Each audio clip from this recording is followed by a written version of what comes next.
Hi guys, good morning. Friday na ta karon. Tapos kani si auntie, nagplano na siya nga magdula daw na siya ugma niya. Itawagan niya iyang mama sa buhay. Yung mama magpapa nga ipa-cancel tanan niyang lesson ugma.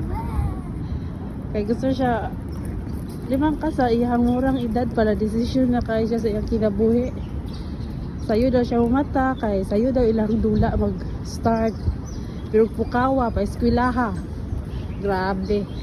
Dok-doko na lang nimo iyang kalimutaw, lami na lang logiton iyang kalimutaw. Di gyud mo mata.